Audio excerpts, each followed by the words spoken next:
Estaban Dios Padre e Hijo diseñando el mundo cuando, para finalizar su gran obra, les llegó el turno de la creación del ser humano. Decidieron hacer al hombre a su imagen y semejanza. El ser más perfecto y querido de toda su creación. Su obra maestra. Le otorgaron todo cuanto otros seres podían desear. Prendieron en él la chispa de la razón, le otorgaron el fuego de la voluntad, le dieron libertad, amor por la verdad, capacidad de enamorarse, pero estuvieron de acuerdo en que los hombres no podían tenerlo todo, pues entonces se convertirían en otros dioses. No habría nada que les diferenciara de ellos. Entonces convinieron en que lo mejor era esconder el bien más preciado, el secreto de la existencia, aquello que haría que sus vidas tuvieran sentido, en un lugar en el que al hombre le fuera difícil encontrarlo. Decidieron que debían ocultar las llaves de la felicidad. Algunos decían, debemos ocultar la felicidad en el fondo del océano. No, decían otros, porque les hemos dado inteligencia y con sus avances científicos y tecnológicos habrá un momento en que conquisten el fondo de los mares y las encontrarán fácilmente. Otros decían, entonces, escondamos las llaves de la felicidad en lo más alto del cielo. No, eso es imposible. Les hemos dado afán de superación y ganas de explorar lo desconocido. Pronto el hombre podrá volar y no será un problema encontrar las llaves de la felicidad. Hubo muchas más propuestas, en el interior de un volcán, debajo de todas las rocas de la tierra, incluso en otros mundos, pero el hombre siempre sería capaz de encontrarlas. Hasta que finalmente uno de Dios Padre e Hijo más sabios y expertos dijo, vamos a esconderlas en un lugar que el hombre nunca podrá imaginar. Un lugar que, por más que busque, tardará en encontrar. El lugar más recóndito de todo el universo y donde el hombre tardará más en buscar. ¿Cuál es ese lugar?, preguntaron los demás. Esconderemos las llaves de la felicidad en el interior del hombre. Estarán tan afanados en buscar la felicidad fuera de ellos que nunca se darán cuenta de que la llevan dentro. Y así hicieron.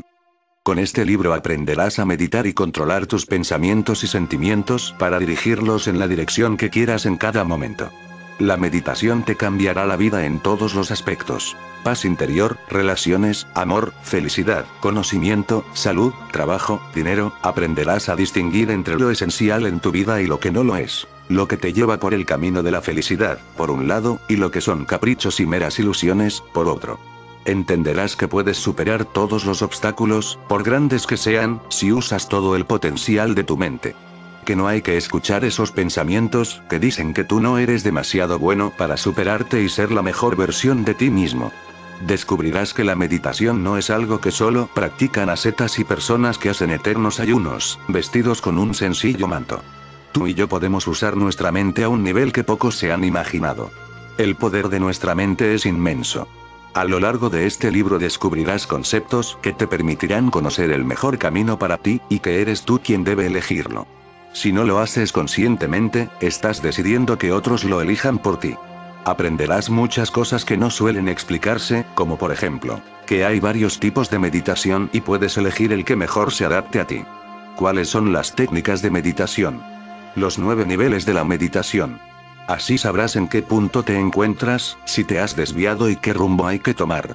Cómo alcanzar el silencio interior y, sobre todo, aplicarlo para cambiar tu vida. Cómo mejorar la concentración, para no divagar y perder tus energías inútilmente.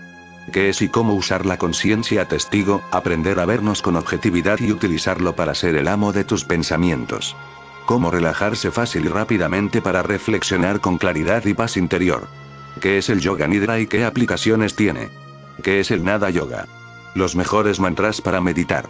¿Qué es un mandala y cómo utilizarlo para conocerte a ti mismo, o un japa mala y cómo usarlo al meditar? ¿Qué es el pranayama y la diferencia con la respiración normal? ¿Qué es el mindfulness y cómo cambia tu vida? ¿Cómo vivir en estado de flow? Mi capítulo favorito.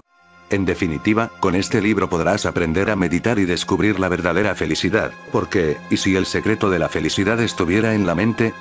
Meditación y felicidad. ¿Por qué unas personas son felices y otras no? ¿Por qué unas lo son teniendo muchas dificultades en su vida y otras son infelices a pesar de tenerlo todo? ¿Por qué un mismo suceso es positivo para unos y negativo para otros? ¿Por qué ante una misma situación las personas reaccionamos de forma tan diferente?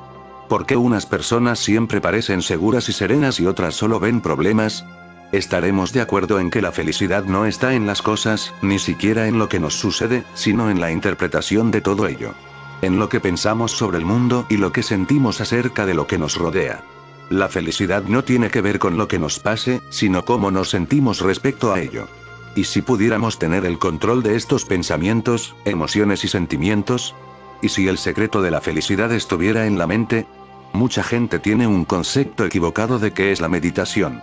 Cuando piensan en meditar realmente lo que hacen es imaginar un estereotipo. Una persona, seguramente un monje budista con la cabeza rapada, sentado en una posición que nos puede parecer realmente incómoda, y cuyo objetivo último es dejar la mente en blanco durante muchísimo tiempo, sin saber muy bien con qué intención lo hace o para qué sirve. No me extraña que piensen que eso es algo que no va con ellos. Conmigo tampoco va. Existen muchos tipos y técnicas de meditación diferentes. El secreto está en encontrar la forma de meditar que mejor te vaya a ti. Y lo mejor de todo, meditar tiene un sentido, y en este libro intentaré que descubras por ti mismo cuál es. ¿Sabes en qué consiste la meditación de verdad? En entrenar la mente para controlar nuestros pensamientos, emociones y sentimientos. ¿Qué darías por cambiar los sentimientos que te hacen daño? ¿Cuánto vale saber aliviar el estrés? ¿Cuánto pagarías porque tus pensamientos fueran siempre positivos? ¿Qué entregarías a cambio de sentir serenidad y paz interior? Con la práctica de la meditación conseguirás todo ello a cambio de unos minutos de tu día. Parece buen trato, ¿no crees? Aprender a meditar es un reto que pocas personas se atreven a enfrentar porque pensar es el trabajo más difícil del mundo. Meditar es, en cierto sentido, como el resto de cosas que se aprenden en la vida. Al principio te costará, y la única forma de mejorar es a través de la práctica constante y diaria. Por otro lado, no se parece a nada más que podamos aprender, porque no estamos acostumbrados a que nadie nos enseñe que la mente es una parte de nosotros mismos que se debe dominar para llegar a nuestra máxima plenitud. Cuando alguien nos lo dice o cuando nos damos cuenta, ya es un poco tarde. No del todo, por supuesto, porque nunca lo es. Pero ya hemos perdido una grandísima oportunidad, la de aprender a meditar mientras nos formamos como personas, desde pequeños. De ahí que sea tan importante transmitir el yoga y la meditación a los niños. Así podrán ir asimilando estos conceptos desde pequeños, y dominarán su mente cuando es más fácil hacerlo. Si esperas a que el caballo se haga salvaje, va a ser muy difícil que después te obedezca, y no me refiero al niño, sino a la mente. Para aprender a meditar tenemos que saber qué es meditar.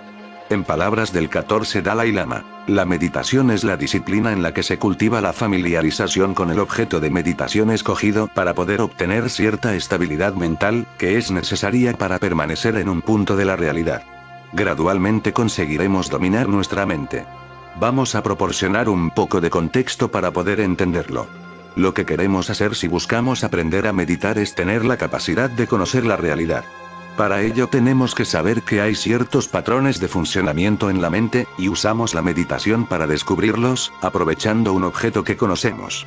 Traducido a palabras más claras, hay un objeto que nos resulta familiar, que conocemos, y profundizamos en nuestro conocimiento del mismo, a través de la meditación, dándonos cuenta de que cuando queramos profundizar en algo con lo que no estamos familiarizados seguiremos el mismo proceso mental. Ese proceso mental lo conocemos de sobra porque lo hemos usado con objetos que ya conocemos. Por supuesto, con la palabra objetos no nos referimos solo a cosas sin vida. También nos referimos a personas e ideas. Como son objetos que ya conocemos, no hay pérdida ni confusión en el proceso mental.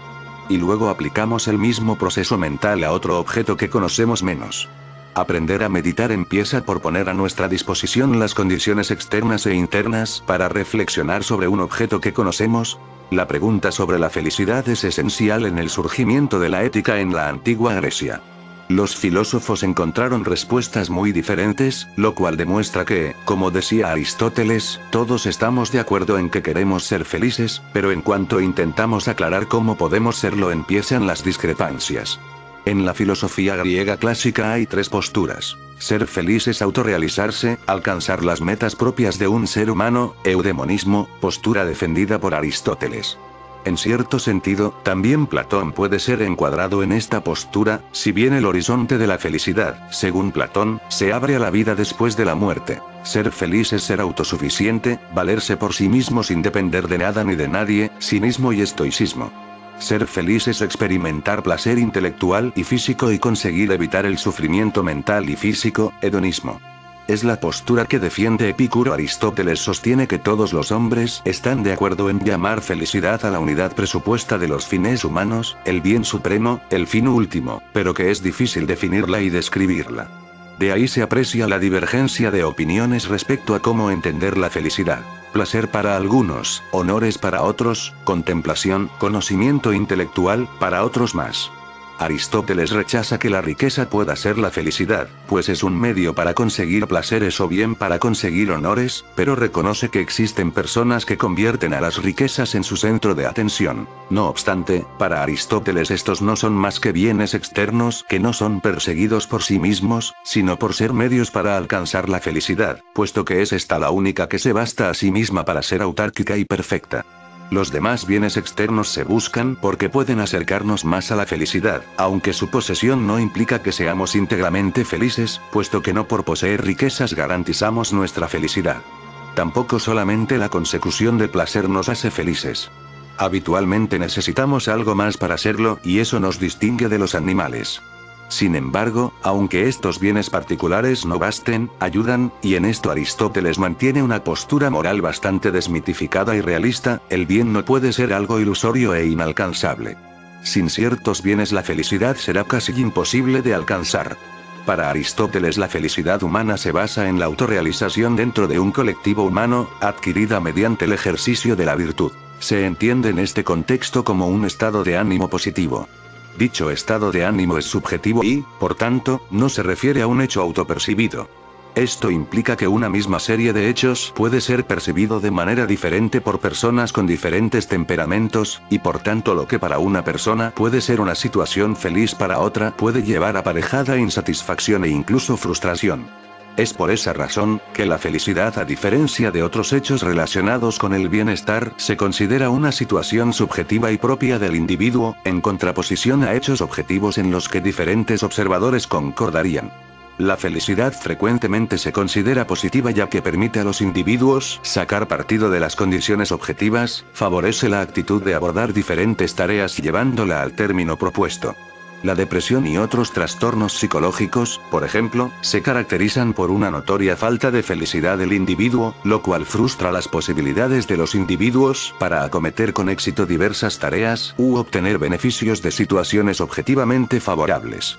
Bajo un estado de felicidad los individuos son capaces de llevar a cabo una actividad neutral constante en un entorno con variables ya experimentadas y conocidas. Los distintos aspectos de la actividad mental fluyen de forma armónica, siendo los factores internos y externos interactuantes con el sistema límbico.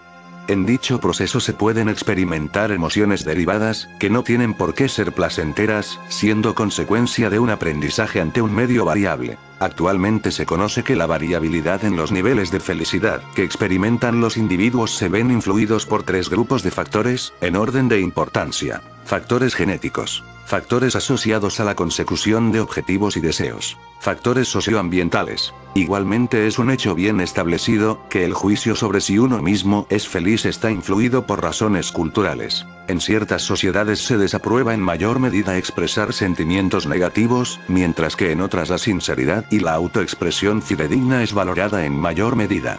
Por eso las comparaciones internacionales entre países con diferentes condiciones socioeconómicas deben corregir el sesgo cultural. 12. La felicidad, en tanto que estado emocional y autopercibido, es un estado subjetivo que, sin embargo, puede analizarse mediante procedimientos objetivos.